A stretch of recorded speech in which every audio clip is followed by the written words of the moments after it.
Alexis here with us today. She is the statewide behavioral science and evaluation manager with Clean Energy Resource Teams. And she is here today to talk about heat pumps and air source heat pumps. So we'll be giving a little introduction about air source heat pumps, how they work in Minnesota's cold climate for heating, and how they're a great option when adding or replacing air conditioning. We'll share some stories of Minnesotans adopting heat pumps in their homes and include what was concerning and or appealing about this energy efficiency electric home heating and cooling option. Of course, we'll open it up for questions, and please do feel free to put questions in the chat as they arise. I will keep an eye on the chat, and if there's a good question there, we'll take a pause to answer it as we move through the presentation. And then we'll also discuss some project planning tools if anyone is interested in taking next steps and installing this sort of efficiency for your home. I will ask that everyone remain muted during the presentation. If you do have a question, you can feel free to use the feature to raise your hand or just put it in the chat. We are recording today's session and we'll follow up with the recording and the slideshow as well. And with that, I will hand it off over to Alexis here to get us started today. Hi, everyone. My name is Alexis Troffinetz. I wanted to actually do a quick check on the number of folks that are maybe in Rochester or right in that immediate area. Basically, like if your home is heated with natural gas.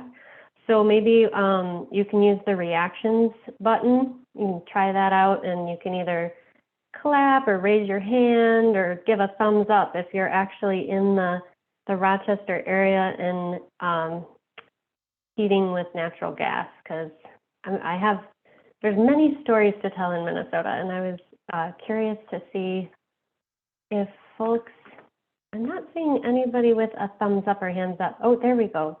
We got one. Hand raised, cool. So if you're in the Rochester area, or maybe you're beyond and you don't heat with natural gas, but if you heat with natural gas, you can give a little thumbs up or raise your hand or clap. Okay. Well, that, maybe I'm glad, because I have a story to tell about the non-natural gas area of the state too. So that might be really helpful to everybody. So we will get going here. And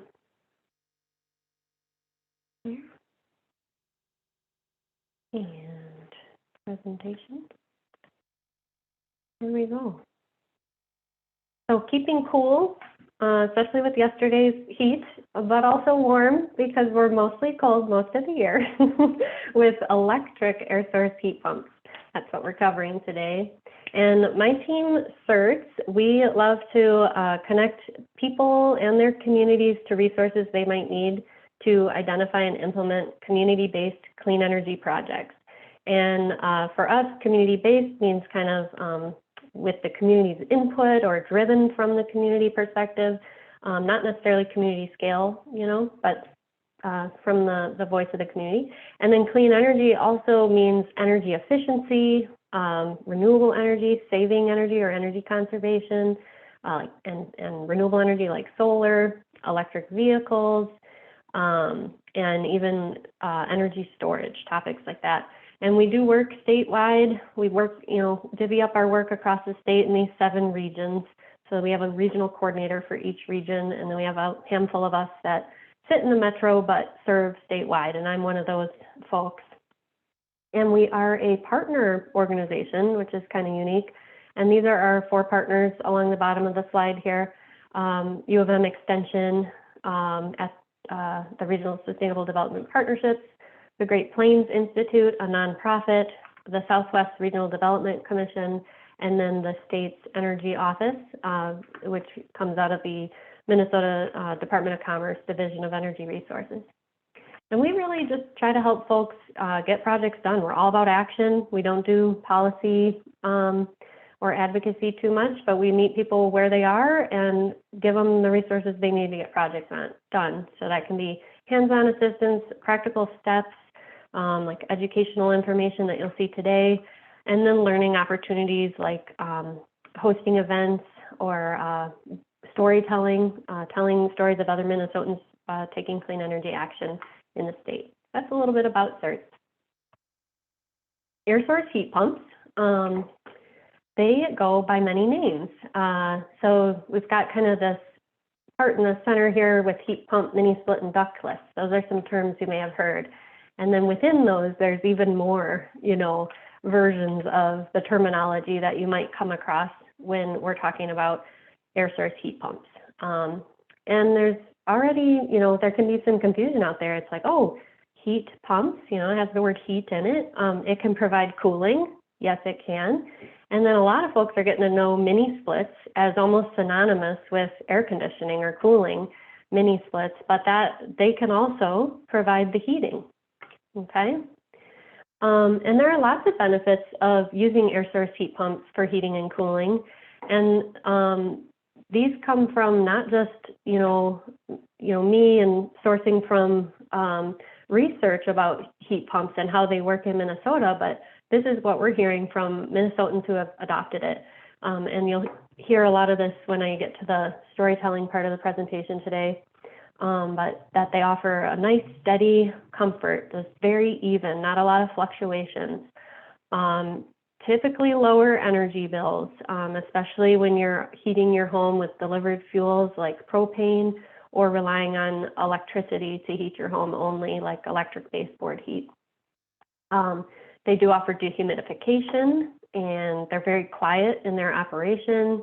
They have that efficiency, so if you have some goals beyond just saving money, they can be great in other ways too.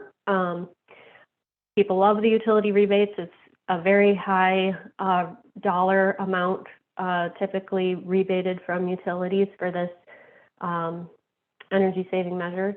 And they're very flexible. It's a lot of options when it comes to the technology, and it can work in homes with or without ductwork, and it's a great option when adding cooling or upgrading your air conditioning unit to an air source heat pump. We'll talk about that more today too. So how does it work? Well, it basically is an air conditioner unit that operates in reverse.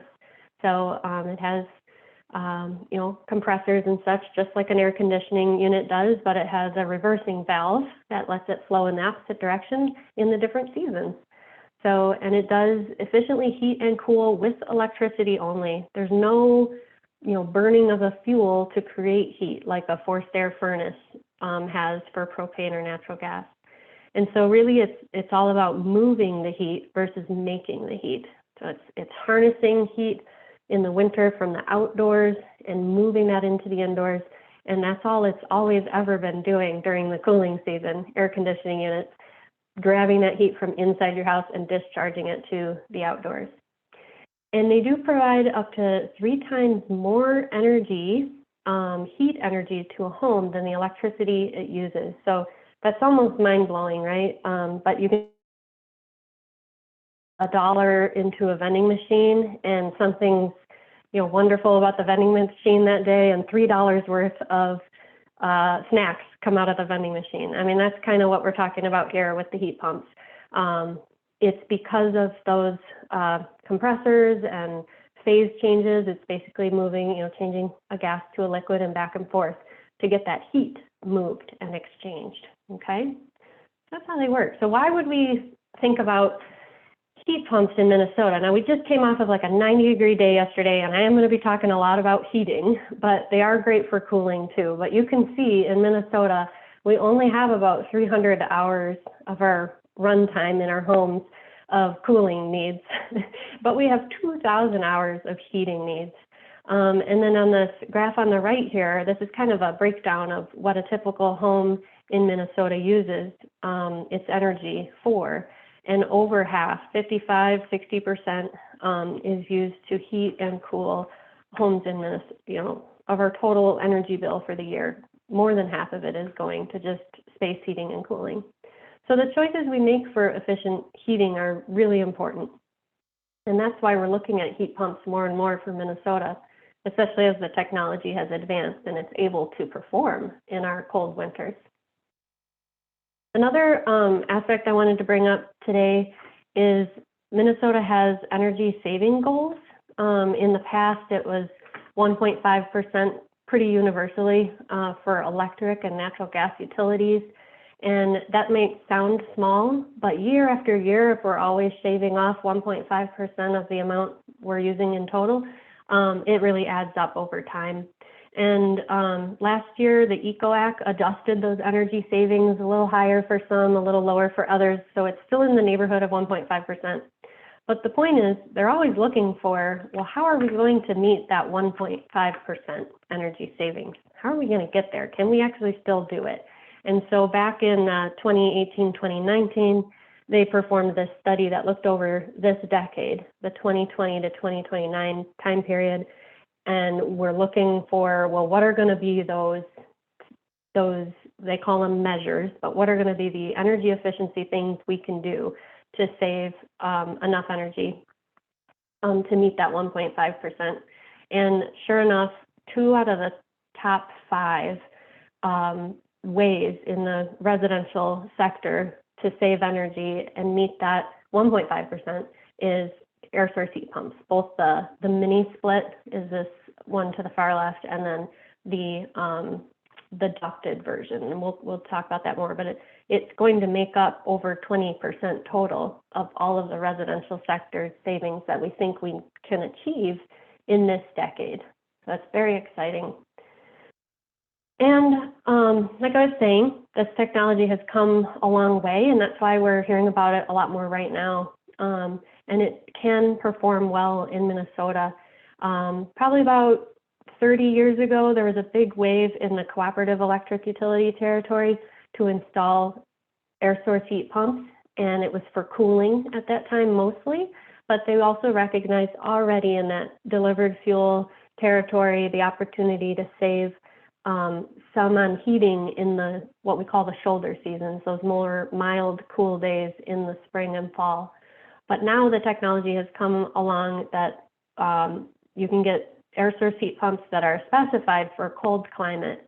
And so when you're talking to a contractor and you're thinking about wanting to offset some of your heating, you're going to want to let them know that you want a cold climate air source heat pump. These are kind of the buzzwords you will use when you talk to the contractor, and you're going to say, I want it to be able to heat down to 5 degrees Fahrenheit. These are going to be keywords to them. Okay, so if you at least say those 2 things to them, they're going to hopefully be directed in the right direction. But you will want to keep a secondary heating system, because we know in Minnesota it gets colder than 5 degrees. Certainly does. So that secondary heating system just to help out on those really cold days.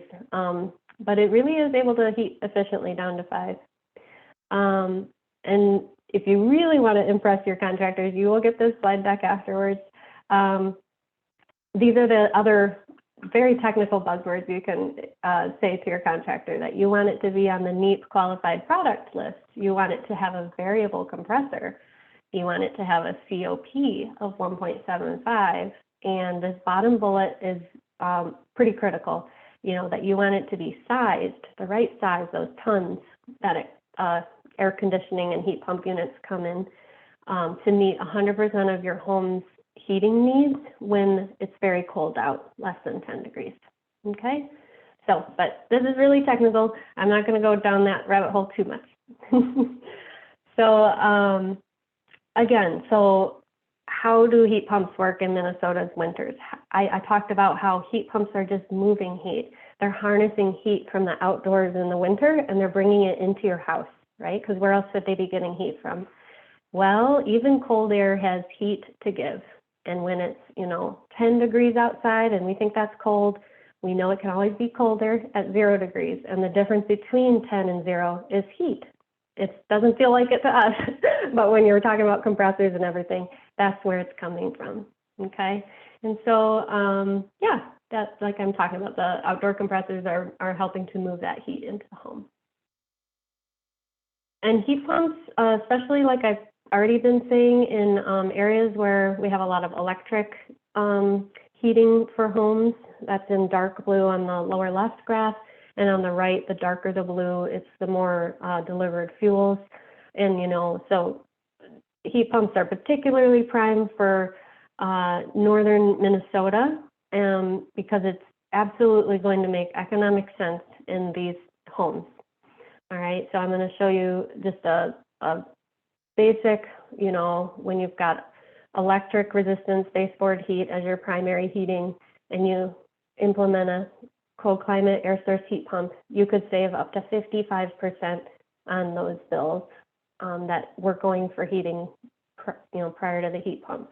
And then when you're using propane, you're looking at about 30% cost savings and energy savings.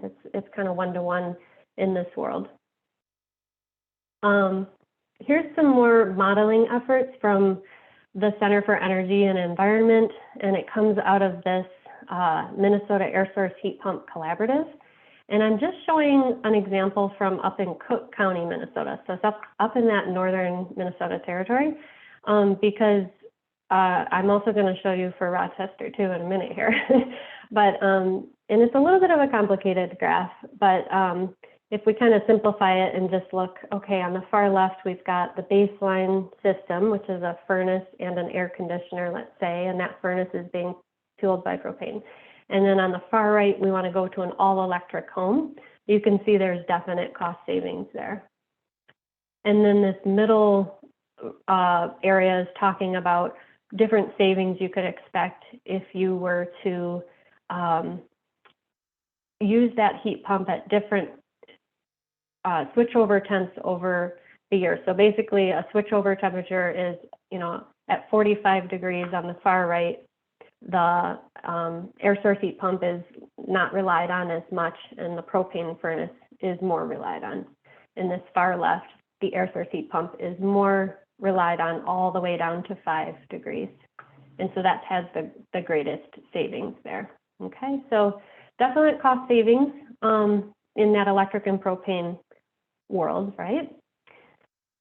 And now if we take a look at when we're thinking about natural gas, if your home is heated with natural gas, you can definitely expect energy savings when you switch over to an air source heat pump for a lot of your heating, but you likely will not see cost savings because natural gas is still a very economical fuel source for heating our homes. But people are still considering air source heat pumps for other reasons. They might have goals to have a net zero home or a net energy positive home where they're able to give energy back to the system. They might be working toward having an all electric home to be solar ready, or they simply might be just looking to add or upgrade their air conditioning unit. And by putting in an air source heat pump for that, you get you can kind of play around with that heating time at the 45 degree when it's economical, but still have your natural gas furnace for heating most of the winter. And so this is what that same graph looks like in the Rochester area because of the very cost-effective natural gas rates. So you can see on the far right here, going all electric is an option, but it will cost more than a conventional setup with natural gas forced air furnace and or boiler system even, and air conditioning. And then in the middle here though, if you just got a heat pump to supplement and provide your cooling, this bar furthest on the right, and even use some of the heat pump for the cooler days in fall and spring down to 45 degrees, you'd be breaking even. So if you've never had an air conditioning unit before and you want to add one, do a heat pump. If your air conditioning unit is failing and you need to replace it, you could consider a heat pump. Alexis, couple of questions here. I think this covers it, but someone was asking about the monthly cost of operation. So I think this slide probably helps answer that question. The other one was, what is the assumed gas rate that's used in these charts? And I think that's probably just thinking about the cost of natural gas now, as things have changed a little bit. Yes, yeah, no, great questions, thank you. Yes, these graphs are showing annual cost, and these are the operating costs. Okay, so this doesn't include the upfront cost of installing the systems. I'll get to some of those costs in a minute. The the rate assumed for natural gas here was 0.71 cents per therm of natural gas, so under $1. So quite affordable. And we did see prices closer to $1. I think they might have even gone as high as $1.20 this winter. So this is definitely showing you a conservative estimate of the cost. You know, with a higher natural gas cost, you would expect to see this chart, the bar furthest on the left, to be higher.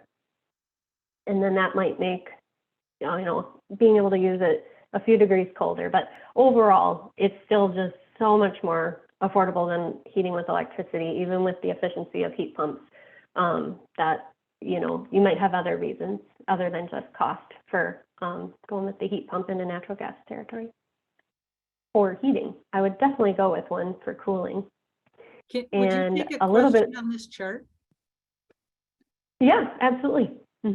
At the bottom, it says 5 degrees switch over, 15 degrees switch over. What does that mean?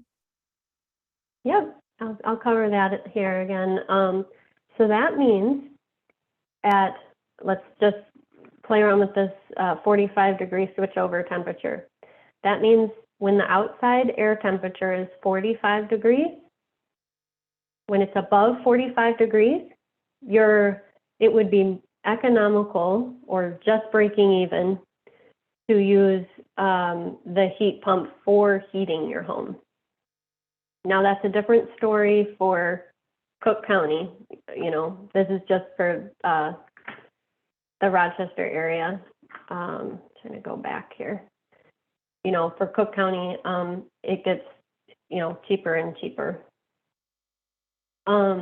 But in Rochester area with the cheaper natural gas costs, the colder it gets, the more you're able to use natural gas, and that's more cost effective. So a 5-degree switchover temp, so now if we're looking at this bar, that would cost $940 per year for your heating and cooling. That means the heat pump is being used predominantly or solely to create the heat that your home needs down to 5 degrees. And at 5 degrees or lower, that's when the natural gas forced air furnace is taking over and being the primary heating. So that's all that this switchover temperature business means. So again, when you're replacing an air conditioning unit and you put in a heat pump for that instead, especially when you're putting one in that you want to get a little heating out of, those specifications, the type of equipment that you would pick for that, the extra performance that you're getting because it's going to do some of the heating carries over into the cooling performance. So you do actually see cooling savings as well. And then also, if you're putting in a heat pump when you're replacing an air conditioning unit, and that's the main purpose it'll be serving, and you might want to have like that option to play around with some of the heating, you've got more options. You can go with a single stage heat pump, variable speed heat pump, or a cold climate heat pump. Those are kind of the different, you know, good, better, best scale of equipment there. So I mentioned how heat pumps can be used in homes with or without ductwork, and this is going to go through that a little bit here. So when you don't have ductwork, you have an outdoor unit like you see in this icon, and then an indoor unit that gets mounted on the wall inside the house. And then an outdoor unit for the ducted system looks a lot like the current units you would see for air conditioning. However, more and more those units, there is some models that are available that have what they call this side discharge, where the fan is more on its sides and pointing up and down. So this is a little bit, these are some real pictures of what the ductless or mini split heat pump systems look like for when they're set up at your home. And take note, in Minnesota especially, if you are going to use it for heating, it needs to be off the ground about a foot to keep room for snow accumulation. And folks find benefit in this system because it can zone the heating a little bit better, because you've got these units in different rooms of your home, typically a living room, maybe the bedrooms. You're able to, you know, not supply cooling, let's say, to the bedroom most of the day, and you're not kind of using up unnecessary energy cooling those spaces until evening. So that zoned heating and cooling is a big benefit, which allows you to kind of then maximize energy savings and comfort. The installed cost for these systems can vary from, you know, $4,000 to $14,000. That really depends on the number of these indoor heads, they're called, that you have. If you only have one of those heads for one of these outdoor units, that's kind of the lower end, the $4,000 or, you know, approximately installed cost. If you have 3 indoor heads, you can put multiple indoor heads on one of these outdoor units, and that's what's behind this upper range. 3 indoor heads and 1 outdoor head could be in the neighborhood of $14,000 at least. So it's a great fit if your existing heating is radiators, you know, a boiler system, or in-floor heating, or electric baseboard heat, where it's kind of more radiant heat because you don't have ductwork. And then it's also a great fit when adding cooling or getting rid of window air conditioning units, if that's something you've been accustomed to. Now this is a little more about the central or ducted heat pump systems. Like I said, it has this kind of appearance that looks a bit more like your traditional air conditioning unit.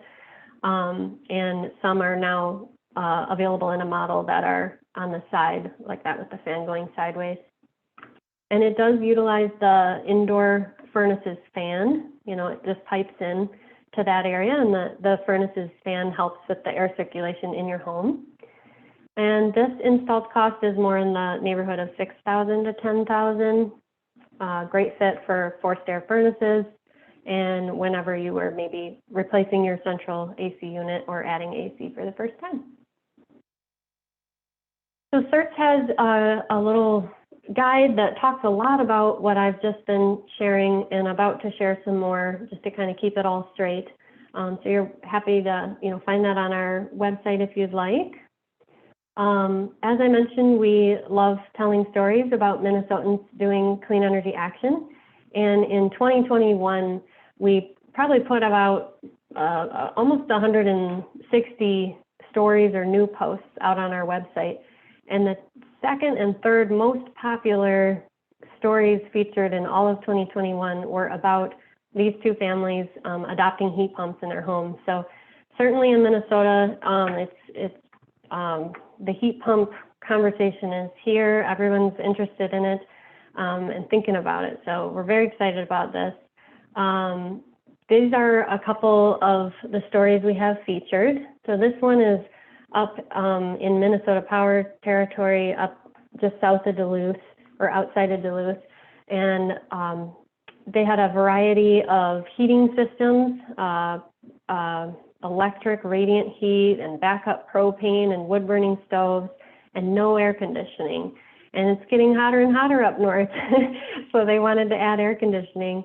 They put just one of these units in and loved it so much, they came back the next season and put a second unit in to reach more areas of their home. They're able to use these mini splits for some of the heating as well. And they just really love it. They love the dehumidification that it was providing. You know, sometimes they weren't even having it cooling so much as just simply dehumidifying. So they're really loving that. And trying to see if there's anything else I wanted to feature about this story. The quiet, very quiet, absolutely loved the Minnesota Power, you know, rebates. Every utility is going to vary on what they offer for rebates, but that was a big motivation to take action on the project and make the project possible. And this person hadn't been familiar with heat pumps at all before, had a great, you know, interaction with their contractor, And he talks about it so much, he's pretty sure that his brother is absolutely sick of him talking about mini splits. The second story is potentially a little more representative of homes in the Rochester area. You know, this was a 60-year-old forced air furnace system, and they used window air conditioning units, and they were using natural gas to power many things in their home. And it was kind of an all-electric journey that they were on. You know, they started with maybe just the dryer first, and then put in the air source heat pump water heater. So heat pumps are showing up in other ways too, not just for heating and cooling, but for heating our water, domestic water. So they put that in, and they loved the dehumidification that offered in the basement.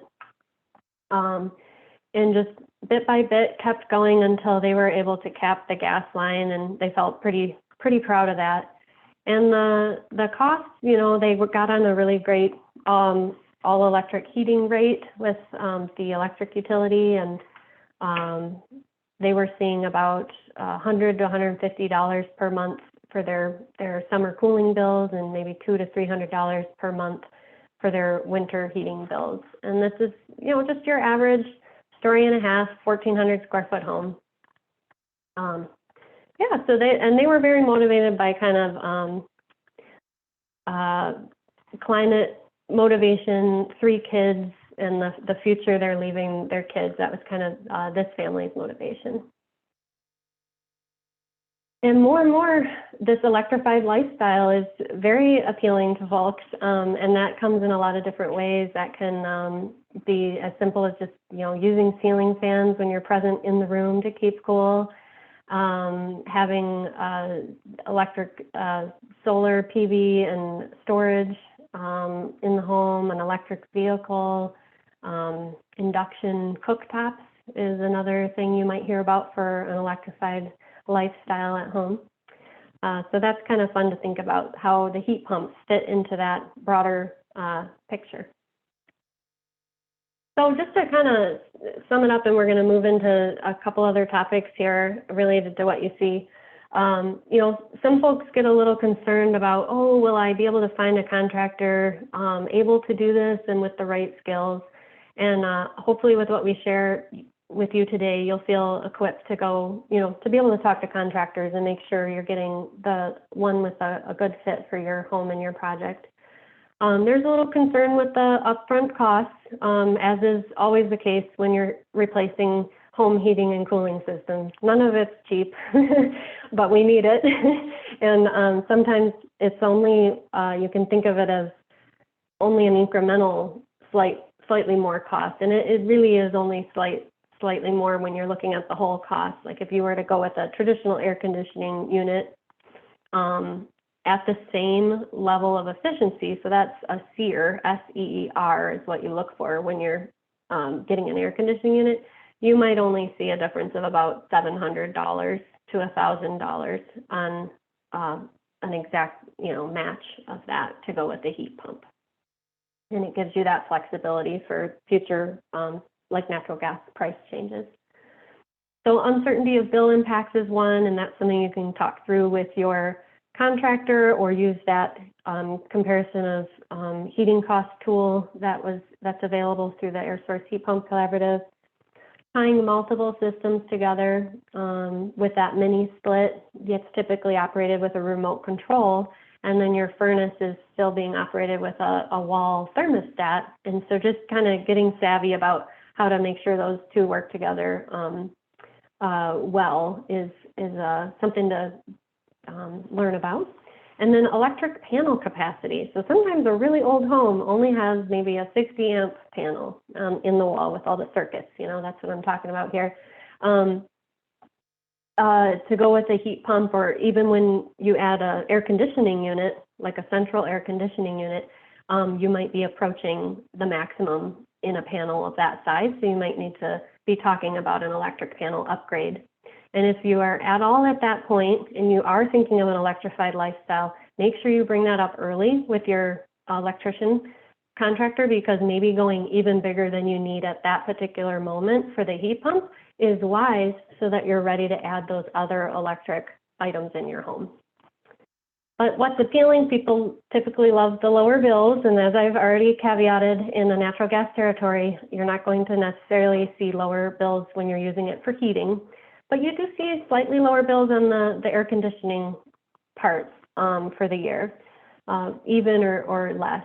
And then great dehumidification, I've already talked about, that steady comfort. In fact, the all-electric home, I asked her, like, oh, now that you know you have a very efficient home heating, do you heat the home a little warmer? Do you bump it up a few degrees? And she's like, no, actually, I can go the other way. I'm able to lower it a degree or two because it's just such a steady, comfortable form of heat. Now that said, the air that comes out isn't as hot as the air that comes out of your forced air furnace register. Okay, that's much hotter, but it's slow and steady. Okay, think of a slow cooker. Set it and forget it. With the heat pumps, you don't do temperature setbacks at night like you would with a forced air furnace. You just keep it slow and steady so that it's working most efficiently. People are really attracted to the efficiency, especially those with decarbonization goals or going all electric, really quiet operation, and the big utility rebates that I already talked about. And so with this Minnesota Air Source Heat Pump Collaborative, there's some more information there as well. There's a FAQ about how it works, some of the operation and maintenance questions people typically have. Real nice 4-page piece, just quick and easy read. That would be great to check out. There's also this installation guide, which, yes, it's for contractors, but again, if you want to impress your contractor and be sure you're picking a really good one, you can say, hey, here's an installation guide for the equipment I would like. Do you do these things? Because honestly, some of that great performance we get out of heat pumps is because of really great installations. You know, all the fittings are nicely put together and things are put in place in a good way. And this guide kind of goes through some of the most common you know, places where contractors can keep a close eye on their installations. And for you, your next steps would be, if you're going to use a heat pump for a lot of heating, you would do yourself a favor to first do a home energy audit, really tighten up the home, make sure there's not a lot of air leaks, add whatever insulation you can. Because much like, I don't know how much of you have talked about solar before, but the more you can make your home energy efficient before adding a solar system to your home to cover your home's energy use, you're able to, you know, get a smaller system, and that's a smaller upfront cost. It's kind of the same thing with air source heat pumps. The more that you can tighten up and insulate your home before installing a heat pump, the better your operating costs will be over time. You might even be able to shave off a half a ton in size. So when we talk about tons for heat pumps and air conditioners, it's like 4 tons, 3 tons, 2.5, you know, but you might be able to shave a whole half a ton off when you do some really great weatherization. And that means saving money on the upfront costs and saving on the operating costs. So always check with your electric utility for rebates and get a couple of bids, 2 or 3 bids from skilled contractors. And again, if you want the heating aspect, make sure you're clear about wanting a cold climate system. Now, where to find contractors?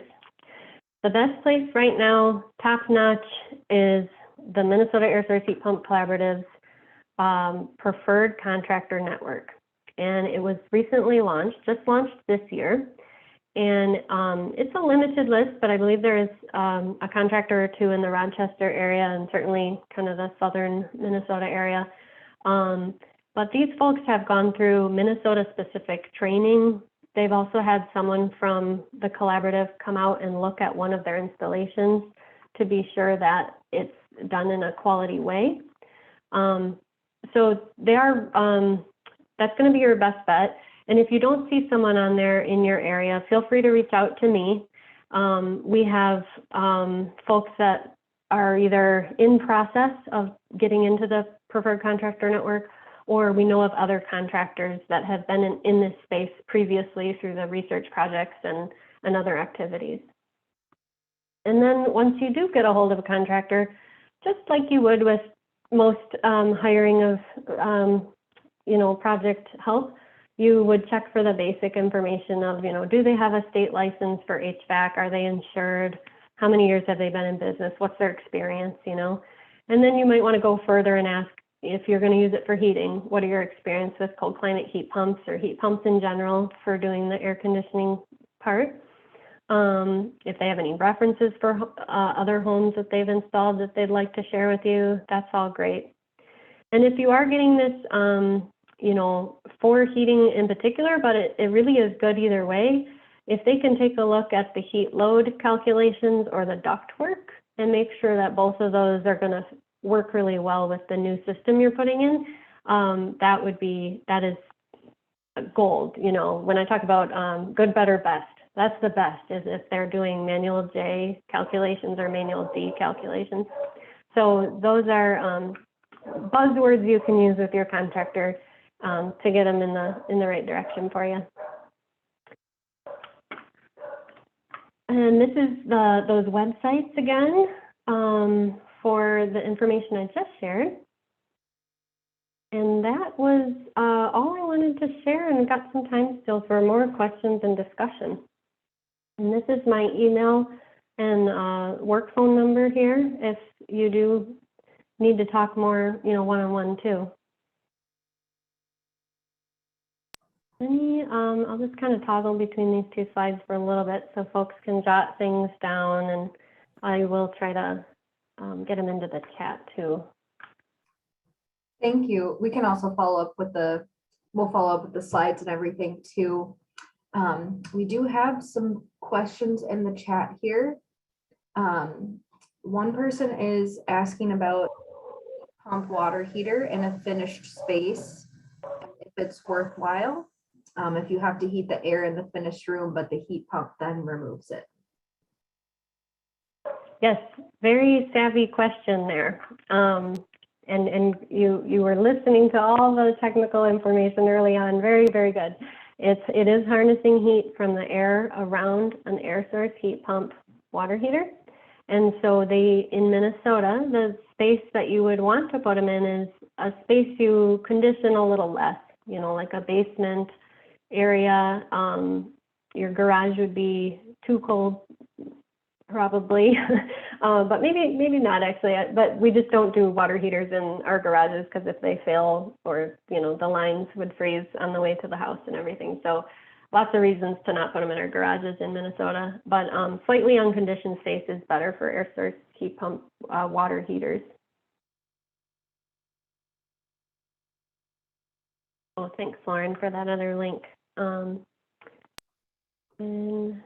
any other questions? I'm starting to look at the chat myself now, finally.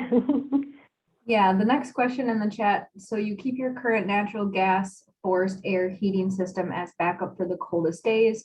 How does that work functionally? Are there fancy thermostats that you can set to use the heat pump above 45 degrees and the gas furnace below, or two different thermostats?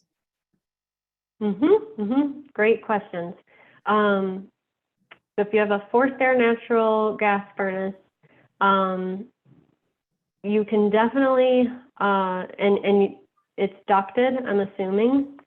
So when it's ducted and you have that central unit outside and going into ductwork, it is quite a bit it is much easier and possible to get the controls to all be together and working on a thermostat, one thermostat, and then that system knows you are able to set the switchover temperature, and the system will do it on its own.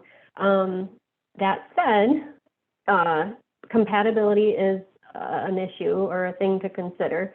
So let's say you have a furnace that's 20 years old, its controls and air handler information might not line up perfectly with like the brand new heat pump technology. And so then that's where potentially your air handler part of your furnace might have to be changed out to something more modern that does interface and connect with the heat pump, can communicate with it. But that's getting better and better every year right now. The manufacturers are figuring out how to get things to be compatible with each other.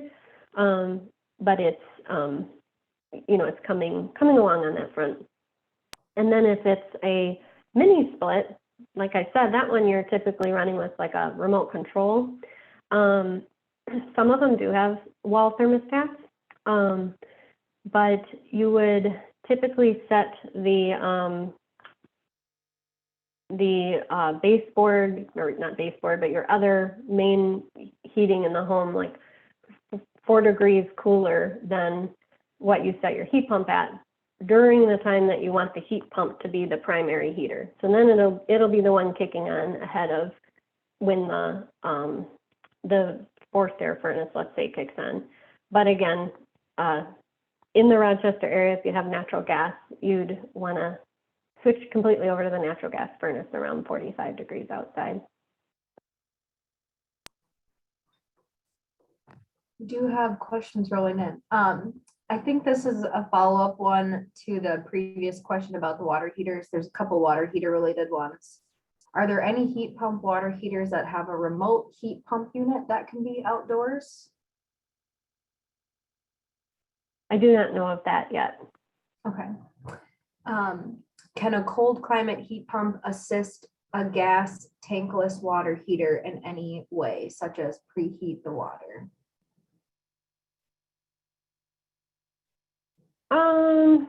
It would be a very expensive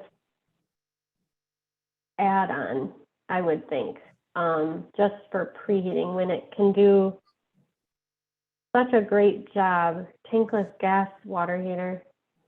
Yeah, I mean, just a heat pump water heater just does such a great job at heating water on its own. I'm not sure I would put it in series with a tankless gas water heater. I would actually think of like solar thermal as a preheat instead for the tankless gas water heater. That would get you a little bit, potentially much more affordably. We also had questions about any recommended brands, and then if there are add-on heat pumps available for conventional furnaces like Magic Packs or Bryant's. Yeah, I don't like endorse one brand over another, or and I'm cautious about even doing that with contractors, but just to give everybody a chance here. But that is something, I'm glad brands were brought up, because sometimes when you go to different contractors for your bids, which you'll want to do, and one of the reasons you want to do that is you can see the spread in prices, you can see different brands being proposed to your home and project, because contractors have different brand affiliations, and that's what can be helpful by going with different contractors for the bids. As far as an add-on, I'm going to go back to how that one was worded, add-on heat pumps for conventional furnaces. So everything I'm talking about today is, you could think of it as an add-on heat pump to your conventional furnace, especially in natural gas territory, or for homes that use natural gas. And there are some brands like that do work a little bit better with a natural gas, air handler furnace system, but it really varies. You definitely want to be able to talk to contractors about that information, or even the Air Source Heat Pump Collaborative. They're quite a bit more savvy on the brands and everything, but they're pretty brand agnostic as well.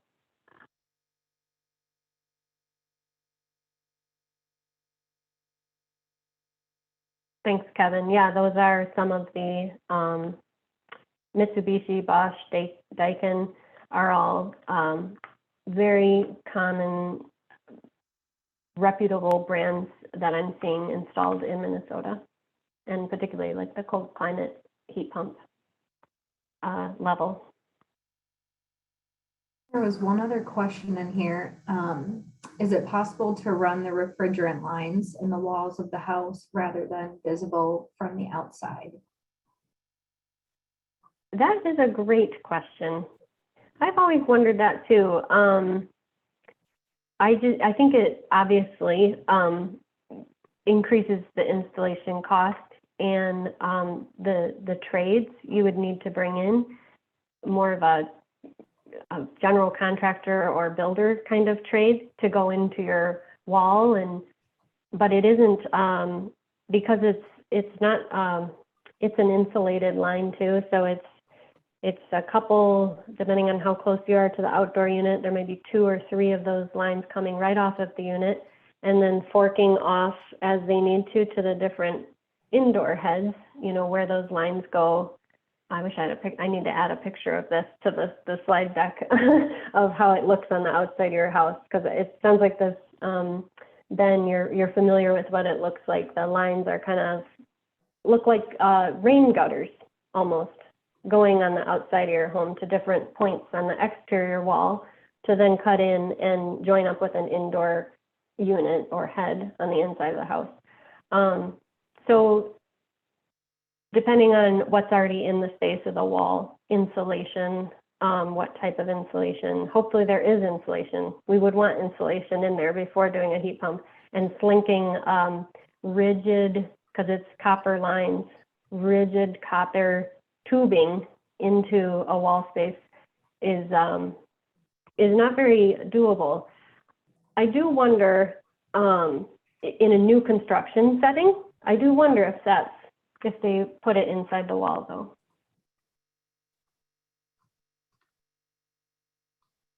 I think the risk there is if there's a fitting at any point along the run, if you have a leak, it's obviously super hard to detect and much harder to fix if it were installed inside the wall space.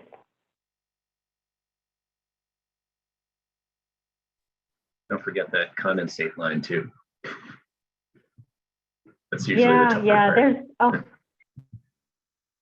There's a whole nother probably level of presentation or even just tips, but the condensate line is great to bring up, Kevin. If we do have still a little time to talk about this.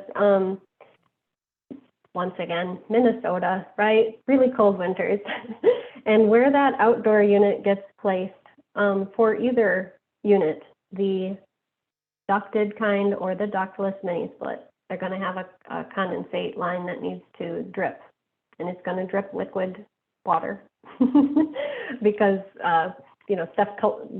moisture condenses against these fins and the system, and it's going to want to drip water somewhere. So you need to either think of like, oh, I'm going to put this outdoor unit away from my sidewalk or driveway or the apron of my garage, because it's going to have an ice slick there collecting come winter. So you do want to be thinking about where that condensate line, and hopefully your contractor's thinking about that. That's one of the things of the preferred contractor network. They get trained on those kinds of tips for Minnesota. Another thing with Minnesota is the outdoor unit frosts up, because when it's operating at a really cold temperature, any condensing water turns to frost. But all it does is it runs into a defrost mode, and that defrost mode sounds different to the homeowners, and it's if you're not expecting it, you think something might be wrong with your unit, and nothing's wrong with your unit. It's just in defrost mode. It melts all that off really quick so that it can go back to its top-notch performance. It also, when it's melting that off, certain kind of conditions of the day, dry air in the winter, moisture melting, it's going to create steam. And some people worry that the outdoor unit's on fire or something, but it's just running its normal defrost mode. But if a homeowner doesn't know this and they see it the first time, or they have their neighbor calling them concerned about their outdoor unit, it's good to know that ahead of time. But that's what we're here for, is to help folks get interested and ready in this technology, ready and educated about this technology. And then your contractors too are hopefully giving you some of that prep and education about using a little bit newer technology, but not that new. It's in our refrigerators. It's been in our air conditioning units forever. Just running it the other way for making heat.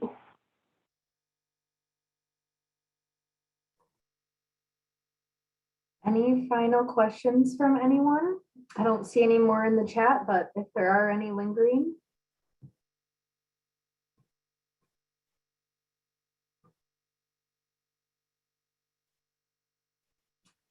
If not, thank you everyone for joining us. Thank you, Alexis, for the great presentation. Yeah. Lots of kudos to Yeah, thanks you for the in the great chat questions, box. guys. Oh, And thanks, we will guys. follow up with everyone. Sounds great. Thank you.